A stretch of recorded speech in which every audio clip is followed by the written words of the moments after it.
अस्सलामुअलैकुम वरहमतुल्लाहि वबरकातुहू। उम्मीद है बखैर होंगे। इस वक्त मैं कहानी मसीहा की तीसरी किस्त लेकर खिदमत में हाजिर हूँ और तवज्जो का मुतमन्नी हूँ।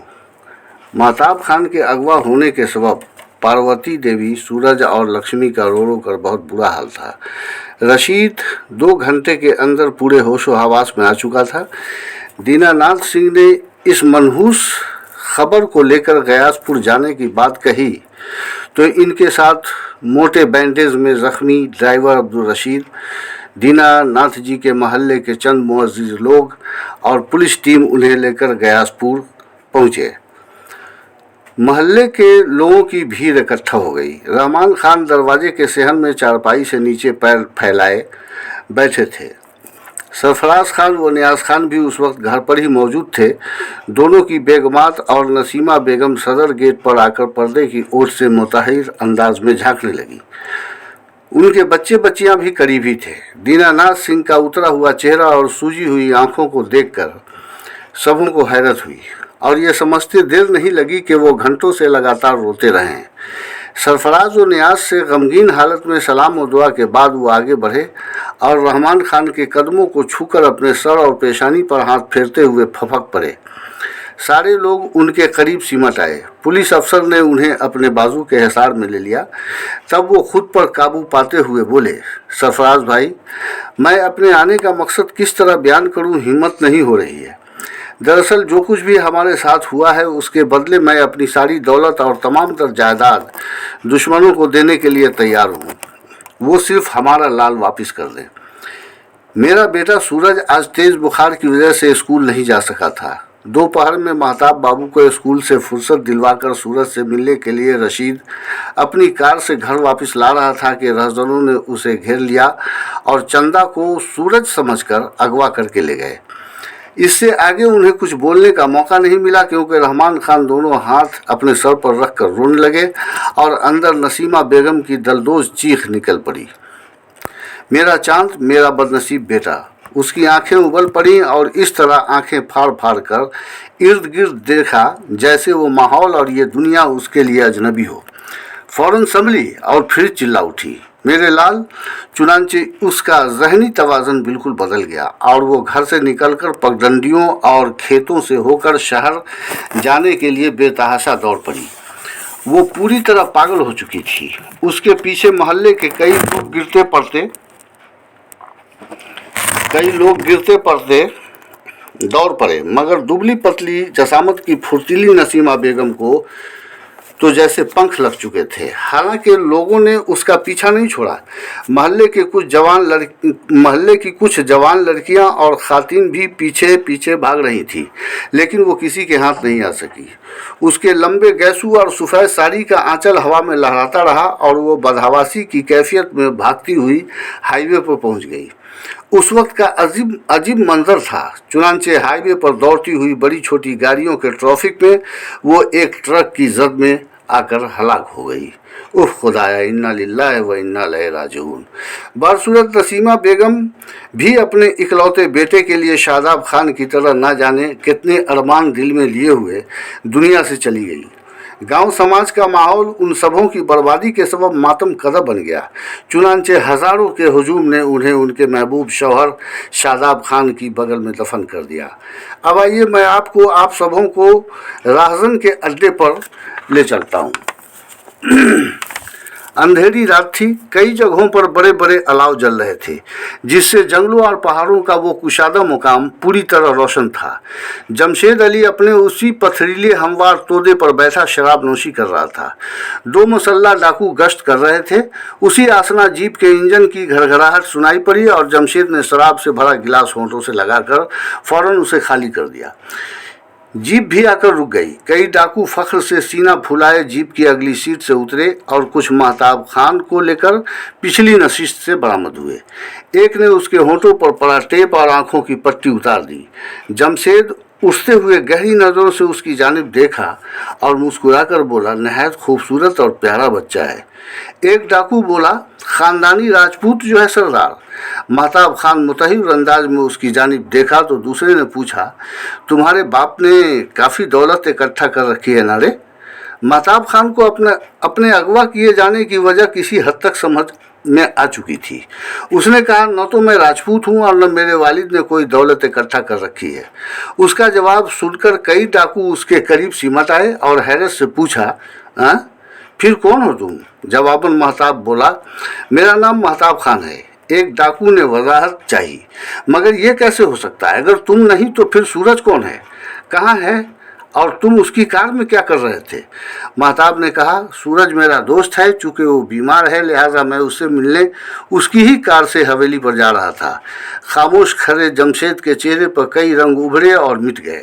उसने नागवारी से मुंह बना लिया और नब्बू नट के चेहरे का रंग फीका पड़ गया। वो आगे बढ़कर सख्त लहजे में बोला, क्या कहा बे कमीना? झूठ बोलता है हरामी तुम।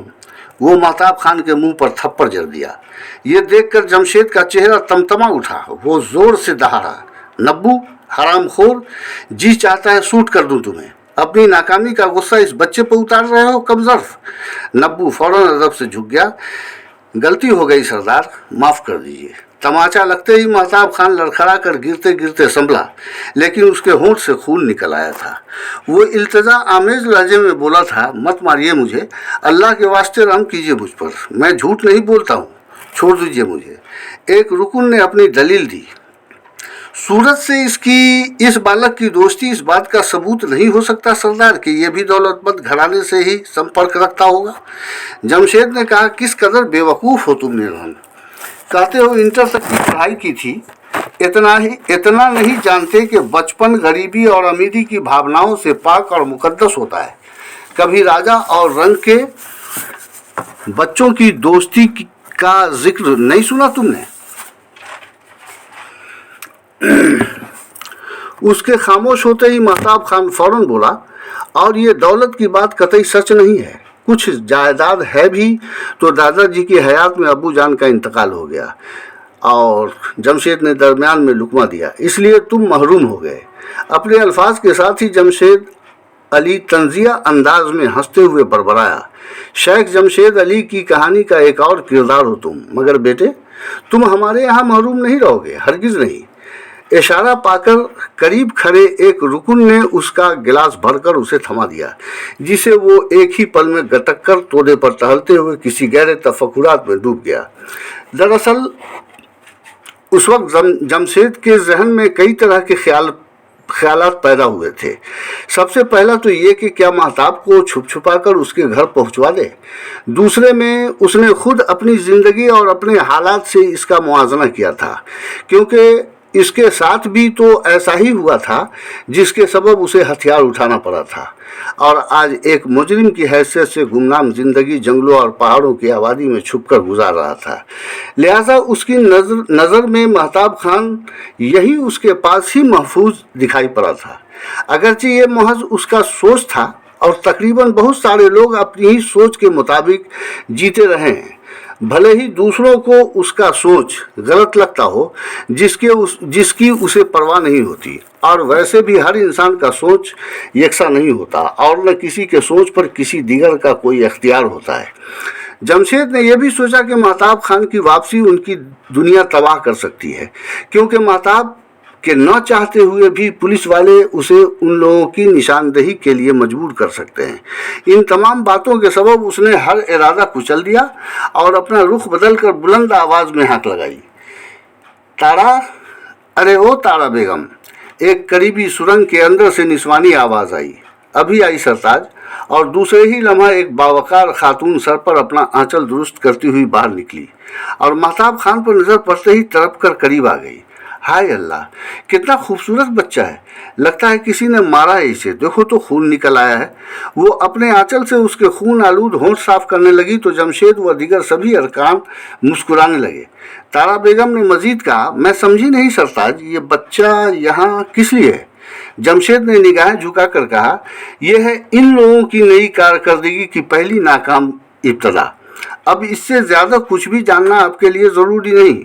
वो निगाहें बुलंद करके अपनी बीवी का चेहरा देखते हुए मजीद बोला, एक मुद्दत से तुम्हें खूबसूरत खिलौने की जुस्तजू थी तारा, आज कुदरत ने पठानी नस्ल का बेटा अता कर दिया है तुम्हें। तुम्हारे शिकम में लगी हुई आग अब इसी लड़के को देखकर बुझेगी जान।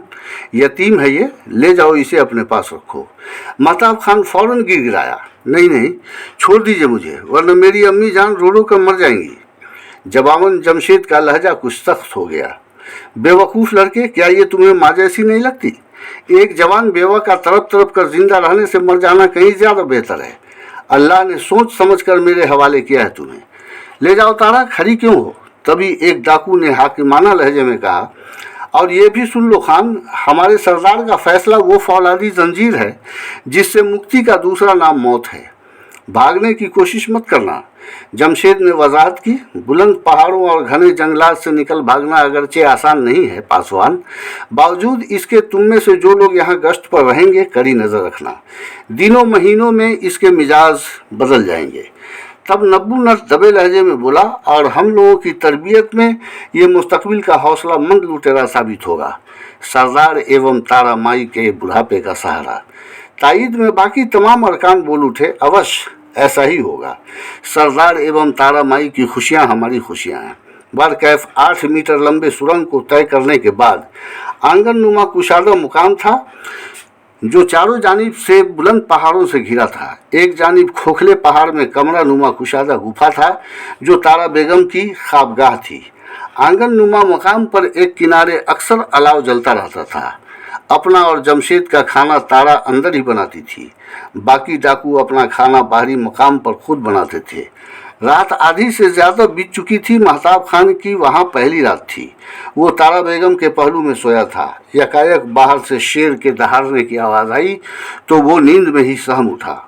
तारा उसे अपनी आगोश में समेट कर छाती से लगाते हुए दीवाना वार उसके होठों को चूमने लगी तो महताब की समात बेदार हो उठी, मगर वो पलकें बंद किए हुए उसकी हरकत और सिकनात को महसूस करता रहा। उसे उस वक्त उसकी माँ की शिद्दत से याद आ गई, क्योंकि कभी कभार जब ये ख्वाबों में डर जाता तो उसकी माँ का भी यही अमल होता था जैसा तारा बेगम ने किया था। वो अपने मुंह पर पड़े तारा बेगम के आंचल को हटाकर पलकें खोली तो अश्क के 2 मोटे कतरात उसकी कनपट्टी पर रेंगने लगे। चुनांचे दिन के उजाले में उसे घने जंगलों और बुलंद पहाड़ों के दरमियान दूसरे दिन से ही घोड़ा, बंदूक और मोटर चलाने की तरबियत दी जाने लगी, मगर दूसरी जानिब अपनी माँ और बहन लक्ष्मी की यादें उसके अंदर के इंसान में तस्वीर निगारी का एहसास पैदा कर दिया। अक्सर खाली वक्त में वो पहाड़ों की दीवारनुमा सतह पर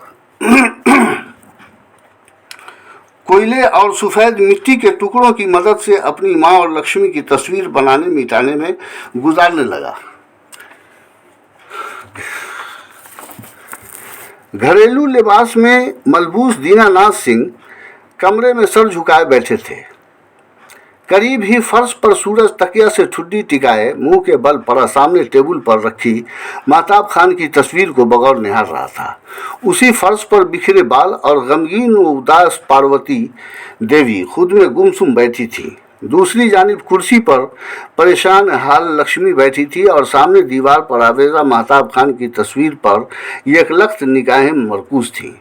उसी लम्हा घर की मुलाजमा चाय का ट्रे उठाए अंदर दाखिल हुई और दीनानाथ के करीब जाकर रुकते हुए नम लहजे में बोली, बाबूजी चाय। वो सर उठाकर मुलाजमा की जानिब देखते हुए रुधी हुई आवाज़ में बोले, क्या पीऊँ चाय उर्मिला? अब तो दुनिया की हर चीज़ से नफरत सी हो रही है मुझे। सोचता हूँ मेरे बेटे की दोस्ती मासूम अनाथ बालक की तबाही का कारण बन गई। कहाँ होगा, किस हाल में होगा वो? सप्ताह लगने को आ गए, मगर अपहरणकर्ताओं ने फिरौती की कोई सूचना तक नहीं दी। पता नहीं वो जिंदा भी है या उसकी गरीबी और यतीमी की हकीकत जानकर उन नरभक्षियों ने उसकी जान। बस कीजिए स्वामी। दरमियान में ही पार्वती देवी बिलख कर रो पड़ी। ऐसा हरगिज संभव नहीं लगता। पार्वती देवी ने मजीद कहा, अगर ऐसा हुआ तो मैं भी पागल होकर मर जाऊंगी। मुलाजमा फौरन आगे बढ़कर उन्हें दिलासा देने लगी। सूरज और लक्ष्मी अलग ही सिसकने लगे और दीनानाथ सिंह सोफा से उठकर बेचैनी से टहलते हुए किसी गहरी सोच में डूब गए। फिर एक वारगी चौंक कर बोले, क्या ये नहीं हो सकता पारो कि अपहरणकर्ताओं को खुद चंदा द्वारा उसकी माली हालत और हाल ही में हुए उसके पिता की मौत का ज्ञात हुआ हो तो उसने उसे गुप्त रूप से कहीं किसी जगह ले जाकर छोड़ दिया हो, और ऐसे में हमारा लाल कहीं भटक रहा हो। पार्वती देवी फौरन बोली, मुझे भी तो यही संभव लगता है स्वामी। दीनानाथ सिंह अपनी पत्नी का समर्थन पाकर उत्सुकता पूर्वक बोले, तो फिर ठीक है, मैं अभी इसी वक्त पटना के लिए निकलता हूँ। दैनिक समाचार पत्रों में मुझे विज्ञापन देना है। चुनांचे वो फौरन फोन का नंबर डायल करने लगे। पार्वती देवी ने पूछा, कहाँ फ़ोन लगा रहे हैं? देखे ना, मुझे पप्पू ड्राइवर से बात करनी है पारो। फिर वो फ़ोन पर दूसरी जानिब मुखातिब हो गए। हाँ बेटे, खुश रहो। सुनो ना पप्पू बेटा, मुझे अभी इसी वक्त पटना के लिए निकलना है। चूँकि रशीद अभी कार ड्राइव करने योग्य नहीं है और मैं खुद भी ड्राइविंग के पोजीशन में। अच्छा बेटे, तुम जल्दी आ जाओ। अपने अल्फाज के साथ ही उन्होंने रिसीवर रख दिया और कमरे ही में माउथ बेसन पर मुंह धोने लगे।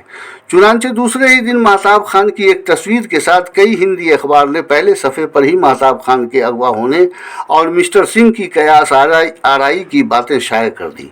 उन्होंने आवाम से अनुरोध किया था कि एक अनाथ सुंदर बालक जिसकी तस्वीर आप देख रहे हैं, उसे अपहरणकर्ताओं ने गलतफहमी में अपहरण कर लिया है। अतः जब उन्हें उक्त बालक द्वारा उसकी गरीबी और मोहताजी की बात मालूम हुई होगी तो संभव है उन्होंने उस पर दया किया हो और गुप्त रूप से कहीं ले जाकर छोड़ दिया हो। ऐसे में वो 10 वर्षीय बालक कहीं भटक रहा होगा। अतः जिन भाई बहनों को उक्त बालक दिखाई पड़े, निम्नलिखित फ़ोन नंबर पर सूचित करें अथवा उसे मेरे पास पहुंचाकर मुँह मांगा इनाम पाएं। निवेदक दीनानाथ सिंह, मुजफ्फरपुर। बहरहाल एक दैनिक समाचार पत्र की एक कापी विक्रेता मामूल की तरह प्रोफेसर चंद्रिका प्रसाद सिंह की कोठी के कंपाउंड में भी फेंक कर चला गया। प्रोफेसर चंद्रिका बाबू ग्राम शिवनगर जिला वैशाली के बहुत बड़े जमींदार स्वर्गीय चंद्रकांत सिंह के बड़े सुपुत्र थे। वो 2 भाई थे। छोटे भाई का नाम मुंद्रिका प्रसाद सिंह था। चंद्रिका बाबू की सिर्फ एक ही 9 साला अति सुंदर बेटी कुमोदनी थी, जबकि मुंद्रिका सिंह के 4 बेटे थे और वो सभी कुमोदनी से बड़े थे, क्योंकि चंद्रिका बाबू की पत्नी को शादी के 18 साल बाद कुमोदनी पैदा हुई थी। लिहाजा पति पत्नी दोनों ने उस पर ही इत्तफा कर लिया था।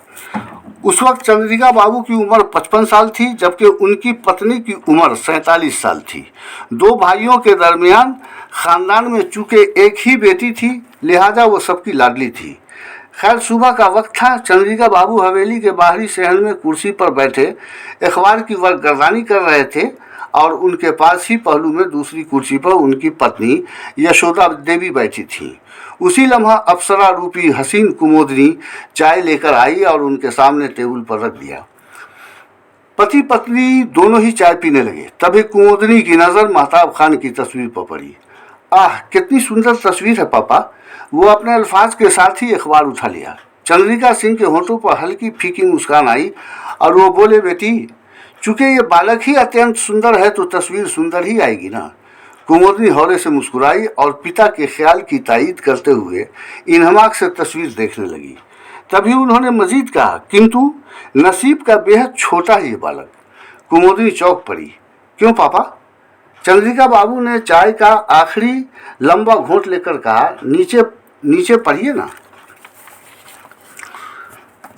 अनुरोध में क्या लिखा गया है? चुनांचे कुमोदनी मन ही मन तेजी से मजमून को पढ़ा और फिर पूछा, अनुरोध में जिस अनुमान की चर्चा की गई है पापा, क्या आपको संभव लगता है? चंद्रिका सिंह ने जवाबन कहा, नहीं, क्योंकि ऐसा संभव होता ही नहीं है बेटी। फिरौती नहीं मिलने पर अपहर्ता को मौत के घाट उतार दी जाती है। अतः वो लोग इस बालक को क्यों छोड़ेंगे? कभी कभी तो ऐसा भी होता है कि फिरौती की रकम लेने के बावजूद भी अपहर्ता को कमीने लोग मार डालते हैं ताकि उनका राज न खुलने पाए। नन्ही मासूम कुमोदनी ने दलील दी, लेकिन पापा, यहाँ तो फिरौती की कोई सूचना ही प्रेषित नहीं की गई है। फिर अनुरोधक या निवेदक का अनुमान सच होना क्या उचित मालूम नहीं होता? होता तो है बेटा, भगवान करे यही सच हो। चंद्रिका प्रसाद सिंह ने जिस तरह की भावना व्यक्त की थी, उससे कुमोदनी के दिलो दिमाग को ज़बरदस्त झटका लगा था, क्योंकि उसकी ज़हनी उम्र बेहद पुख्ता थी। लिहाजा वो ज़ेर लब बड़बड़ाई, भगवान जाने कैसे कैसे लोग होते हैं इस संसार में। चुनांचे वो तेजी से हवेली के अंदर चली गई। चंद्रिका प्रसाद जी ने उसके चेहरे से उसके मुस्तरिब जज्बात को पढ़ लिया था, लिहाजा अपनी पत्नी की आंखों में झांकते हुए बोले, जो खुद भी अपने आप में गुमसुम बनी बैठी थी, सारे जहां का दर्द हमारी बेटी के हृदय में समाया हुआ है यशोदा। उन्होंने लंबा सांस छोड़ते हुए कहा, बात ही कुछ ऐसी है स्वामी, मुझे भी सुनकर झटका लगा है। चंद्रिका प्रसाद के होठों पर फीकी बेबस मुस्कान तैर गई और फिर वो उठकर स्नान की तैयारी करने लगे, जबकि कुमुदनी अपने कमरे में जाकर औंधे मुंह फर्श पर गिरते हुए तकिया में मुंह छुपाकर सिसकने लगी थी। यह कौन सा जज्बा था, कैसा रिश्ता था? शायद इसी का नाम मोहब्बत है, जो की नहीं जाती खुद ब खुद हो जाती है।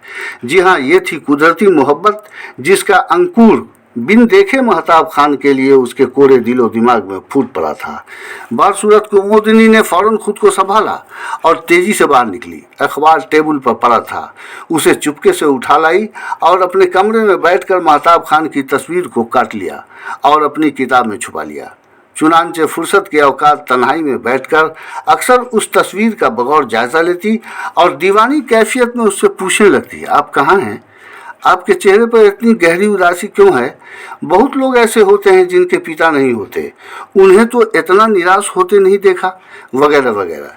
ये सब बातें कुछ अजीब तो थीं, ताहम बिल्कुल सच थीं। बहरहाल दिन हफ्ते में और हफ्ते महीनों में बदलने लगे, मगर दीनानाथ सिंह को महताब खान की कोई भी खोज खबर नहीं मिली। अपनी सोच के मुताबिक मरहूम शादाब खान के ख़ानदान की बर्बादी का जिम्मेदार खुद को समझकर उन्होंने अपनी ज़िंदगी को शराब की नज़र कर दिया। लिहाजा उनके करीबी रिश्तेदारों और तमाम मुलाजमीन को उनकी हालात पर तरस आने लगा था, मगर उनके दुख का कोई इलाज नहीं था। वो घुट घुट कर जी रहे थे या फिर रोज़ ही थोड़ा थोड़ा मर रहे थे। खासकर महताब खान के लिए अपनी बेटी जैसी लक्ष्मी की दिन ब दिन बढ़ती हुई बेचैनी व गमगीन कैफियत उनसे जीने का हौसला छीनती जा रही थी। सूरज भी खुद में गुम हो गया था, गोया घर के हर अफराद बीमार जैसे लगने लगे थे, चाहे वो मुलाजमीन ही क्यों ना हो। बारसूरत अब हम महताब खान के पास ले चलते हैं। आदमी जब किसी वजह से जेल में कैद होता है तो उसका हर सोच, हर तदबीर और हर मंसूबा चहार दीवारी के अंदर दम तोड़ देता है और वो पर कटे परिंदे की मानिंद मजबूर हो जाता है। कुछ ऐसी ही महताब खान की भी कैफियत हो चुकी थी। फरार या आज़ादी की कहीं से कोई गुंजाइश नहीं थी, क्योंकि वैसे भी वो इंसानी आबादी से काफ़ी दूर था। लिहाजा वो ऐसी किसी किस्म की कोई भी बात अब सोचता भी नहीं था और ऐसा भी नहीं था कि वो घुट घुट कर जी रहा हो। अलबत्ता अपनों से बिछड़ने और दूर होने का गम ज़रूर था। लिहाजा कभी कभार सबों से छुपकर तन्हाई में वो अपने आंसू पीने पर मजबूर हो जाता था और अब तो रफ्ता रफ्ता उसके अश्क भी खुश्क होते जा रहे थे, बल्कि यूँ समझे कि उसका दिलो दिमाग धीरे धीरे फौलादी बनता जा रहा था। हालांकि उसकी ज़रूरत की हर सस्ती महंगी चीज़ें बिन मांगे उसे दस्तयाब थीं, जिसे तारा बेगम खुद उसके लिए मंगवाती थी। गिरोह में एक नौजवान थे जो काफ़ी पढ़े लिखे भी थे और दिन के उजाले में सूट बूट पहनकर करीबी हाट बाजार ज़रूरत के मुताबिक आमदोरफ्त भी किया करते थे। खैर, उस दिन दोपहर का वक्त था और महताब खान एक पथरीले चट्टान के करीब खड़ा उसकी सतह पर अपनी माँ की तस्वीर बनाने में मुनहमिक था। तारा बेगम ने अलग से ही उसे देखा और खिसकती हुई करीब जाकर उसके ताक़ुब में खड़ी हो गई। बगौर उस तस्वीर का जायज़ा लेते हुए बोली, अगरचे ये तस्वीर जो तुम बनाने की कोशिश कर रहे हो बेटे, वो मुकम्मल तौर पर नुमाया नहीं हो पा रही है, लेकिन मश्क जारी रखी तो बेहतर मुसव्विर साबित हो गए। उसकी बातें सुनकर महताब खान के हाथ सुस्त पड़ गए और वो तारा बेगम की जानिब देखे बगैर उसके कहे हुए अल्फाज पर गौर करने लगा। बहुत साफ सुथरी ज़ुबान थी उसकी। उसे लगा कि ये काफ़ी हद तक पढ़ी लिखी खातून है। उस दिन से कबल दोनों की कभी कोई लंबी बातचीत नहीं हुई थी। अचानक वो मजीद बोली, किसकी तस्वीर बनाने की कोशिश कर रहे हो बेटे? तब महताब खान ने आहिस्तगी से अपनी गर्दन घुमाकर उसकी जानिब देखते हुए कहा, फौलाद से बने तुम लोगों के जज्बात इस तस्वीर की हकीकत जानकर भी पिघल नहीं सकते, फिर इस हकीकत को जानना क्या मानी रखता है। तारा बेगम का चेहरा अफसुर्दा हो उठा। उसने कहा, काफ़ी ज़हीन हो बेटे, मगर इस काबिल नहीं कि औरतों के जज्बात को मुकम्मल तौर पर समझ सको। औरतों का दिल फूलों की मानिंद नाजुक भी हुआ करता है और उसमें इस कदर जगह होती है जिसमें पूरी कायनात समा सकती है, मगर हालात की गर्दिशें उसे फौलादी बना देती हैं और उसकी वसीयत को भी महदूद कर डालती हैं। महताब खान अपने जहन पर जोर देकर बोला, अगर इतनी ही समझदार हो तो क्या ये महसूस नहीं कर सकती कि दूसरों की औलाद छीनकर तुम खुद औलाद वाली नहीं बन सकती? तारा ने गमगीन लहजे में कहा, समझती हूँ बेटे, अब रहा बच्चे तो फिर भी बच्चे ही होते हैं ना। बे औलाद औरत की ममता बच्चों के नाम पर ही सुलग उठती हैं। जहाँ तक तुम्हारा मामला है तो मैं मजबूर हूँ अपने ऊपर आयद फ़र्ज की बजा आवरी के सामने। वैसे मैं अगर फ़िलहाल अपने शौहर की मर्ज़ी और उनका हुक्म ठुकरा भी दूँ तो इससे अभी तुम्हारा कोई फ़ायदा नहीं हो सकता, और फिर दुनिया का कोई भी काम अल्लाह की मर्ज़ी के बगैर नामुमकिन भी तो है। वो करीब आकर महताब खान की पेशानी चूम ली और अपनी गीली हो चुकी आंखों को आंचल से पोंछते हुए सुरंग की जानिब बढ़ने लगी। चुनांचे महताब खान मासूमियत से उसके उठते कदमों को देखते हुए ज़ेरे लब बड़बड़ाया, मेरा तो किसी सूरत फ़ायदा नहीं है मोहतरमा। शायद मैं दुनिया का वो सबसे बदनसीब इंसान हूँ जिसने फ़िलहाल अपना सब कुछ खो दिया है। पता नहीं मेरी अम्मी जान मेरे बगैर किस हाल में है। उसके अल्फाज के साथ ही उसकी पलकों पर अश्क की मोतियाँ झिलमिलाने लगी थी।